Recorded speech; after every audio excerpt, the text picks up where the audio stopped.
नाशिक नगरीत वेदांत हॉटेलचा शुभारंभ।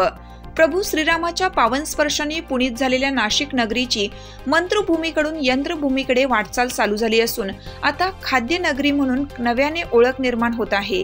त्यामुळेच नाशिककर आपले आवडीचे पदार्थ खाण्यासाठी नवनवीन ठिकाणाच्या शोधात असतात। हीच गरज ओळखून किरण आव्हाड, रविकांत मोरे, राजेंद्र खैरनार यांनी वेदांत हॉटेलची स्थापना केली असून दिनांक 17 जानेवारी रोजी विविध मान्यवरांच्या उपस्थितीत हॉटेल वेदांतचे मोठ्या धार्मिक आणि उत्साहवर्धक वातावरणात उद्घाटन संपन्न झाले। सदर हॉटेल संचालकांनी डामडौल बाजूला सारून आपल्या आई वडिलांच्या हस्ते फीत कापून हॉटेलचे उद्घाटन केलं।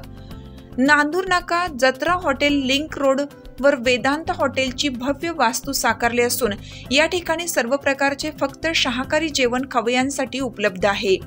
अतिशय नम्र कर्मचारी वृंद आणि अनुभवी आचार्यांच्या हातची चव चाखायला नाशिककरांनी वेदांत हॉटेलला नक्की भेट द्यायलाच पाहिजे।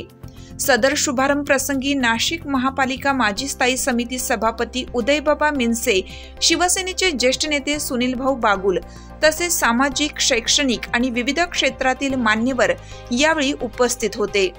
प्रवीण नटवणे सर, KVR न्यूज 24 तास।